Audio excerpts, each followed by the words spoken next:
Untuk ayat firman Tuhan pagi ini Bu Sarma dan Bu Neriana udah ada ya, Bu?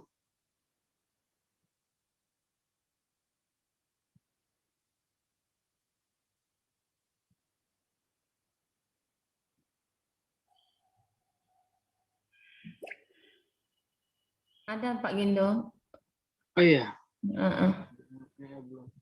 Oke. Ayat firman Tuhan pagi ini dari mana ya, Bu ya? Mazmur belum 74. Baik. Mazmur 74 dan Matius 14. Baik, nanti Ibu Sarma yang pertama ya. Boleh. Kemudian nanti dilanjutkan Ibu Neriana dari Mazmur 74 ayat 1 sampai selesai.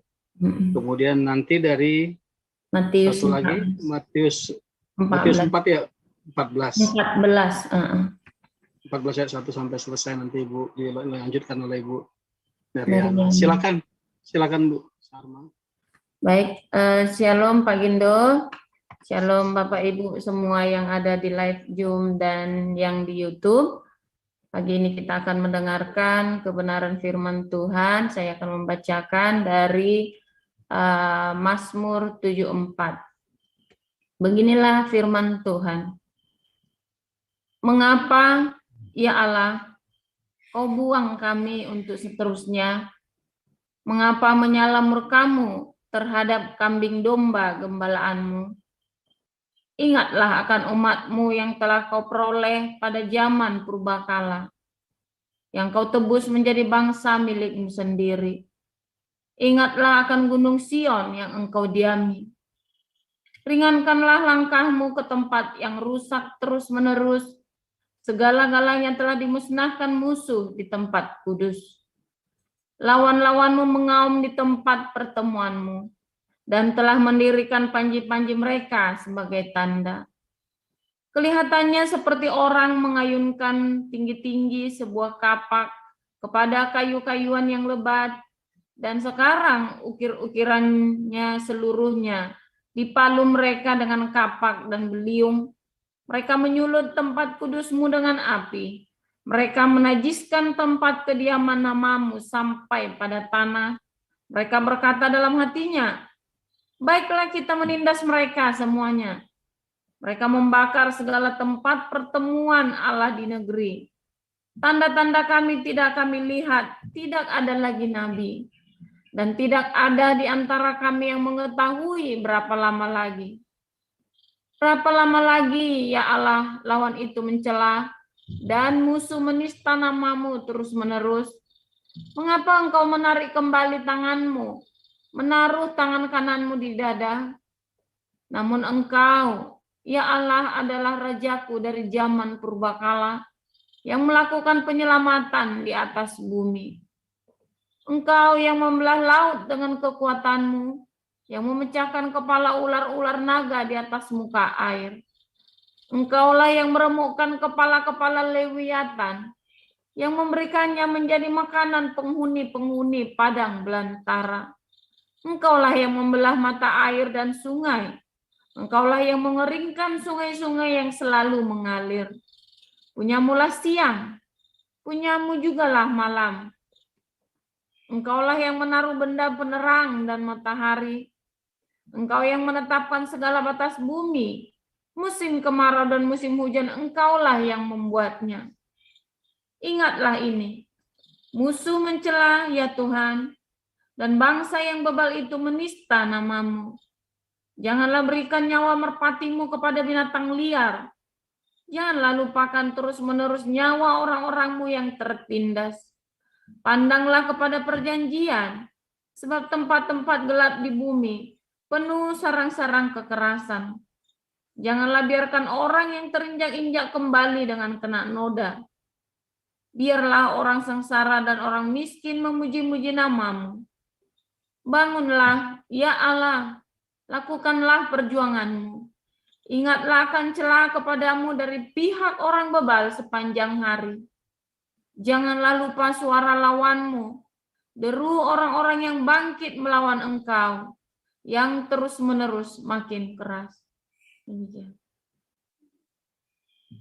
Selanjutnya, Bapak Ibu, mari kita baca firman Tuhan dari Matius 14 ayat 1 sampai 36. Demikian firman Tuhan. Pada masa itu sampailah berita-berita tentang Yesus kepada Herodes, raja wilayah. Lalu ia berkata kepada pegawai-pegawainya, "Inilah Yohanes Pembaptis. Ia sudah bangkit dari antara orang mati, dan itulah sebabnya kuasa-kuasa itu bekerja di dalamnya. Sebab memang Herodes telah menyuruh menangkap Yohanes dan membelenggunya dan memenjarakannya berhubung dengan peristiwa Herodes, istri Filipus, saudaranya. Karena Yohanes pernah menegurnya, katanya, 'Tidak halal engkau mengambil Herodias.' Herodes ingin membunuhnya, tetapi ia takut akan orang banyak yang memandang Yohanes sebagai nabi. Tetapi pada hari ulang tahun Herodes, menarilah anak perempuan Herodias di tengah-tengah mereka dan menyukakan hati Herodes.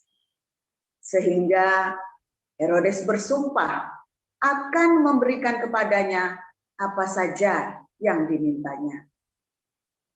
Maka setelah dihasut oleh ibunya, anak perempuan itu berkata, 'Berikanlah aku di sini kepala Yohanes Pembaptis di sebuah talam.' Lalu sedihlah hati raja. Tetapi karena sumpahnya dan karena tamu-tamunya, diperintahkannya juga untuk memberikannya. Disuruhnya memenggal kepala Yohanes di penjara. Dan kepala Yohanes itu pun dibawa orang di sebuah talam, lalu diberikan kepada gadis itu, dan ia membawa kepada ibunya. Kemudian datanglah murid-murid Yohanes Pembaptis, mengambil mayatnya dan menguburkannya. Lalu pergilah mereka memberitahukannya kepada Yesus. Setelah Yesus mendengar berita itu, menyingkirlah ia dari situ dan hendak mengasingkan diri dengan perahu ke tempat yang sunyi. Tetapi orang banyak mendengarnya dan mengikuti dia dengan mengambil jalan darat dari kota-kota mereka. Ketika Yesus mendarat, ia melihat orang banyak yang besar jumlahnya. Maka tergeraklah hatinya oleh belas kasihan kepada mereka, dan ia menyembuhkan mereka yang sakit. Menjelang malam, murid-muridnya datang kepadanya dan berkata, "Tempat ini sunyi dan hari sudah mulai malam. Suruhlah orang banyak itu pergi supaya mereka dapat membeli makanan di desa-desa." Tetapi Yesus berkata kepada mereka, "Tidak perlu mereka pergi. Kamu harus memberi mereka makan." Jawab mereka, "Yang ada pada kami di sini hanya 5 roti dan 2 ikan. Yesus berkata, "Bawalah kemari kepadaku." Lalu disuruhnya orang banyak itu duduk di rumput. Dan setelah diambilnya 5 roti dan 2 ikan itu, Yesus menengadah ke langit dan mengucap berkat. Lalu memecah-mecahkan roti itu dan memberikannya kepada murid-muridnya. Lalu murid-muridnya membagi-bagikannya kepada orang banyak. Dan mereka semuanya makan sampai kenyang. Kemudian orang mengumpulkan potongan-potongan roti yang sisa, 12 bakul penuh. Yang ikut makan kira-kira 5.000 laki-laki, tidak termasuk perempuan dan anak-anak. Sesudah itu Yesus segera memerintahkan murid-muridnya naik ke perahu dan mendahuluinya ke seberang, sementara ia menyuruh orang banyak pulang. Dan setelah orang banyak itu disuruhnya pulang, Yesus naik ke atas bukit untuk berdoa seorang diri. Ketika hari sudah malam, ia sendirian di situ. Perahu murid-muridnya sudah beberapa mil jauhnya dari pantai dan diombang-ambingkan gelombang karena angin sakal. Kira-kira jam 3 malam, datanglah Yesus kepada mereka berjalan di atas air. Ketika murid-muridnya melihat dia berjalan di atas air, mereka terkejut dan berseru, "Itu hantu!" Lalu berteriak-teriak karena takut. Tetapi segera Yesus berkata kepada mereka, "Tenanglah, aku ini, jangan takut." Lalu Petrus berseru dan menjawab dia, "Tuhan, apabila Engkau itu, suruhlah aku datang kepadamu berjalan di atas air." Kata Yesus, "Datanglah." Maka Petrus turun dari perahu dan berjalan di atas air mendapatkan Yesus. Tetapi ketika dirasanya tiupan angin, takutlah ia dan mulai tenggelam, lalu berteriak, "Tuhan, tolonglah aku." Segera Yesus mengulurkan tangannya, memegang dia dan berkata, "Hai orang yang kurang percaya, mengapa engkau bimbang?" Lalu mereka naik ke perahu dan angin pun redalah. Dan orang-orang yang ada di perahu menyembah dia. Katanya, "Sesungguhnya engkau anak Allah." Setibanya di seberang, mereka mendarat di Genesaret. Ketika Yesus dikenal oleh orang-orang di tempat itu, mereka memberitahukannya ke seluruh daerah itu. Maka semua orang yang sakit dibawa kepadanya. Mereka memohon supaya diperkenankan menjamah jumbai jubahnya. Dan semua orang yang menjamahnya menjadi sembuh. Demikian pembacaan firman. Haleluya, terima kasih Bu Sarma dan Bu Nerliana. Firman Tuhan pagi ini yang akan disampaikan oleh hambanya, Pastor Joseph Holzang. Judulnya Hantu. Silakan Pastor. Ya, haleluya. Firman Tuhan selalu baru setiap hari. Bagi orang-orang yang hidup di dalam kasih-Nya, di dalam cintanya, saudara. Ya, dan orang-orang ini tekun di dalam rema Kristus, ya. Karena kata iman itu artinya juga tekun, ya. Dalam kata iman itu tekun, jadi nggak on off. Ini aku lagi kurang iman nih hari ini, berarti Anda tidak beriman. Kalau orang yang hari ini percaya besok enggak, lusa percaya besok bolak-balik on off, itu tandanya dia tidak beriman, saudara. Karena di dalam kata iman itu ada kata faithful. Ya, ada Immanuel, faithful. Ada endure, saudara. Ya, Immanuel itu El yang Immanu, ya, Allah yang setiawan. Ya, makanya iman itu enggak on off. Mengapa iman itu bisa on off? Karena Anda tidak punya logos dan tidak punya rema. Ya, Anda punya logos, tidak punya kasih dan tidak punya rema. Anda cuma punya logos sehingga on off imannya. Tapi kalau Anda punya logos, punya agape dan punya rema, iman itu kan tinggal tetap makin hari makin kuat, saudara. Ya, itu yang terjadi. Anda mau terima nggak terima, itu sudah rumusnya, itu sudah tertulis di Alkitab demikian. Nah, kalau Anda ya merasa sudah penuh Roh Kudus, tapi Anda tidak rajin membaca Alkitab dengan benar, yaitu caranya gimana? Teksnya kudu benar dan Anda paham dengan teksnya. Jangan ABCDE dibacanya ABCDZ.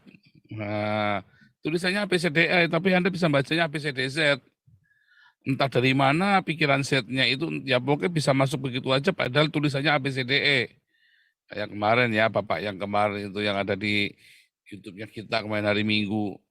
Tulisannya bilang apa, dia bisa kemana-mana. Itu orang itu nggak bakal penuh dengan rema, ya. Orang-orang seperti itu nggak akan punya rema. Kenapa? Karena bacaannya saja sudah salah. bacaannya sudah salah, saudara. Kalau orang bacanya sudah salah,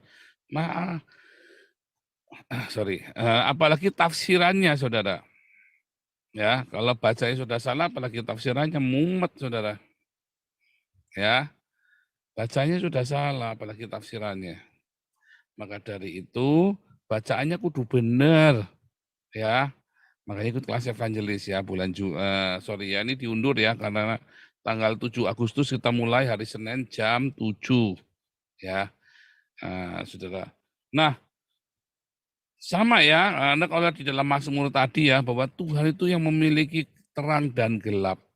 Ya, di dalam hari senang, hari susah, di dalam, ya itu artinya begitu ya. Tuhan itu pemilik semuanya, saudara. Lagi terang Tuhan punya, lagi gelap Tuhan punya. Bahkan di dalam kesenangan Tuhan ada, di dalam kesusahan juga Tuhan ada. Jangan bilang kalau lagi kesusahan Tuhan gak ada. Bahkan ketika engkau tinggalkan Tuhan pun dia ada di situ, dia tunggu sampai Anda bertobat. Masalahnya banyak orang gak bertobat tetapi membenarkan diri sendiri. Membenarkan diri sendiri, Anda merasa sudah benar. Dan saya kasih tahu Anda, biasanya nanti prosesnya lama. Ya, kalau yang kere-kere terus, kalau yang ada masalah rumah tangga masalah terus, kalau yang sakit penyakit terus. Ya, bukan sakit penyakit yang salah. Bukan saat Anda lagi kolaps yang salah. Yang salah akhirnya respon-responmu, saudara. Itulah yang salah. Ya, banyak orang cacat tapi sukacita, banyak orang buta sukacita. Tapi Anda yang normal malah hidupnya mengeluh terus setiap hari. Mengapa demikian? Karena Anda tidak punya rema. Anda nggak ngerti, Anda membaca tapi nggak rema, saudara. Anda hafal puluhan ayat, ratusan ayat, tapi tidak rema. Sehingga Anda pegang-pegang ayat Alkitab itu, dipegang-pegang, sampai belutukan, seakan-akan Anda sudah paling hebat, Anda yang paling mengerti Alkitab dibanding orang lain. Kayak siapa? Kayak Bapak yang kemarin itu ya. Rasanya dia paling ngerti, ditanya sekolahnya di mana, bingung. Loh, bukan berarti mau pamer-pameran sekolah, saudara. Tetapi kalau dia pilih, itulah, ada lagi kan, Anda dengar sendiri. Saya tidak perlu sekolah, nanti Roh Kudus yang mengajar kepada saya.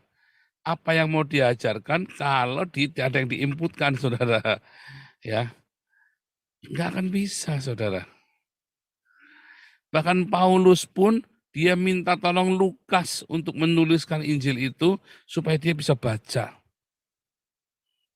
Ya, dan dia bisa menyelidiki apa yang dimaksud oleh Yesus, apa yang dikehendaki oleh Yesus.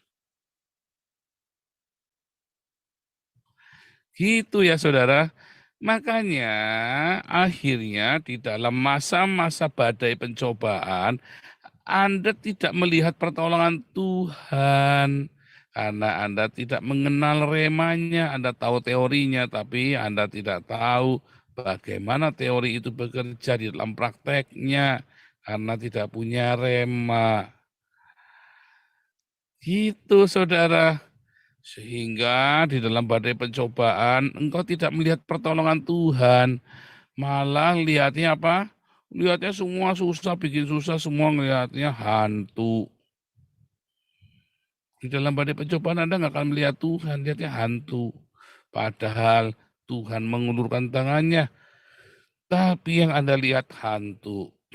Ya, mengapa Anda lihat hantu? Karena semua hal itu dianggap menakutkan. Semua yang unexpected, ya, semua yang tidak terduga itu dianggap hantu. Anda mau setir Tuhan. Kalau caranya salah, kalau caranya tidak mau sesuka hati Anda tengking, oh itu dari setan itu, saya tengking. Akhirnya Anda jengking, saudara. Ya kan, mau tender, wah Anda kudu sokok sana, sokok sini. Ya kan, nggak taunya Anda tengking, wah, saya batalkan semua siapa yang mensiasat, yang ini, yang itu, yang berusaha menggagalkan. Sambil Anda nyokok sana, nyokok sini. Anda mau mau bisnis, ya. Wah, pokoknya semua ditengking-tengking, ngelapin pajak, ya. Wah, segala kesusahan ditengking, tapi Anda ngelapin pajak. Dan seterusnya, saudara. Sehingga terjadi bencana dan Anda melihatnya sebagai hantu. Waktu saya mengalami masa-masa saya dihancurkan, saudara. Tadinya kita pikir itu jelek, saudara. sampai saya ngalami perjumpaan dengan Tuhan, saya masih bingung, masih nggak ngerti. Tetapi di dalam beberapa tahun terakhir ini, saya melihat saya dihancurkan oleh Tuhan itu. Ternyata itu baik. Ternyata itu Tuhan yang mau, saudara. Kok dihancurkan, bangkrut, dipermalukan kok Tuhan yang mau? Oh iya, Tuhan yang mau kita melewati di situ. Ya, supaya kita melihat pertolongan Tuhan. Supaya anak-anak saya melihat pertolongan Tuhan. Sehingga saya tidak sulit mengajari anak-anak saya. Anak-anak saya doa puasa, dan dia melihat papa mamanya dipulihkan, ekonominya dipulihkan, rumah tangga dipulihkan, ya. Segala sesuatu Tuhan bikin hari, kembalikan keadaan. Anak-anak melihat, kalau tidak ada hantunya itu, dalam tanda kutip yang Anda kira hantu itu, Anda nggak akan melihat. Dia akan melihat. Anda kalau tidak melalui badai pencobaan dan Anda tidak melewatinya, Anda nggak tahu apa yang namanya mujizat. Ya, Anda berdoa minta pengalaman pribadi dengan Tuhan. Itulah hantu, itulah pengalaman pribadi. Hantu yang tadi maksudnya yang di Matius 14 itu, yang dikira hantu, itulah pengalaman pribadimu dengan Tuhan. Ya, tetapi masalahnya iman Anda itu nggak nyampe. Mengapa? Karena remanya nggak nyampe. Mengapa remanya nggak nyampe? Kasihmu tanggung retorika. Mengapa kasihmu retorika? Karena logosmu pun nggak persis tepat. Ngawur logosnya. Bacaannya apa, mikirnya kemana-mana. Muter-muter di sana ya, bolak-balik ya. Mau pendeta gede, mau pendeta kecil, mau pendeta gembrot, mau pendeta ceking, sami mawon, sama saja. Sama saja, mau aliran apapun, reform, karismatik, katolik, sama saja. Jebakannya adalah teksnya bisa ngarang sendiri. Tulisannya apa, nanti pikirannya kemana-mana. Persis itu tadi yang orang kemarin yang ngaku-ngaku pendeta ya. Bingung ya, ada pendeta nggak diajari teologi yang benar ya, terus bisa jadi pendeta ya. Bingung saya. Jangan ya. Yesus itu sekolah. Para murid juga sekolah, saudara. Bingung ya. Nah, saudara, balik kembali si hantu ini, saudara. Hantu ini dia sebenarnya mau berikan sesuatu yang baik buat Anda. Tapi Anda tengking-tengking terus, saudara. Sehingga hantunya lari-lari kemana-mana karena Anda tengking-tengking. Padahal, ditengkingmu tetap datang. Tapi karena Anda sudah menganggap itu hantu, maka Anda akan antipati dengan hantu itu. Kayak Anda yang dengar saya, terus Anda jadi antipati karena saya olala BP ngomong ya kan. Anda tidak melihat pesan yang disampaikan. Tapi karena suara saya melekutuk, buan terrepol, kageti, langsung dah seneng. Karepmu, ya emang gua pikirin. Kayak gitu, saudara. Kenapa emang gua pikirin? Karena yang saya lakukan adalah perintah dari Roh Kudus. Rema yang saya dapatkan. Masa rema kayak gitu, Pak? Ya kalau enggak percaya, dari buahnya kita tahu pengajarannya. Begitu, saudara. Tahunya dari mana saya benar apa enggak? Dari buahnya. Kan simpel kan? Dari buahnya. Bolak-balik begitu ya. Pencobaan, rema, agape, logos, diakonia, marturia. Terus, saudara. Memang hidup kita itu cuman itu muter-muter, tapi nggak hafal-hafal, nggak katam-katam, malah tambah ruwet Anda. Karena dikasih yang gampang nggak mau, maunya yang susah. Benar nggak? Makanya tiap hari Anda berpikir Anda hidup dengan hantu, bukan sama Tuhan Yesus, tapi sama hantu.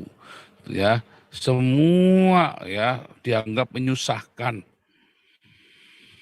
Semua yang seharusnya menjadi kemudahan bagi Anda dianggap menyusahkan. Begitu ya. Nah, tapi hari ini kita mau belajar. Ya, fokus dengan pencipta kita. Ya, lihat, kenali suaranya, dengarkan.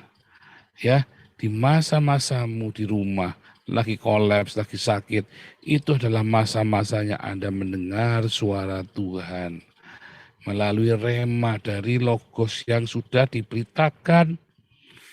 Supaya bisa rema walaupun lagi tergeletak sakit, tetaplah diakonia. Caranya gimana? Ikutan damaris, enggak usah. Anda suruh anak Anda ngatur, Anda yang ngatur, Anda sisihkan uangnya. Nih, buat kasih makan orang miskin. Enak sekali, saudara. Rumusnya gampang banget. Saya ngelewatin. Setelah saya sadar, saya jalani dengan konsisten, naik sendiri, saudara. Nah, begitu ya. Oke, hari ini kita belajar bahwa di dalam suasana yang badai, di dalam suasana yang buruk pun, Tuhan yang Anda kira hantu itu, Dialah yang menenangkan badai. Dialah yang membuat kita hidup di dalam kekuatan Allah Dia, tapi bukan hanya dimanja-manja, tetapi kita juga dilatih berperang. Makanya hadapi, responnya yang benar. Itulah latihan perang kita, saudara. Ya. Oke, Tuhan Yesus memberkati. Silakan Pak Kindo.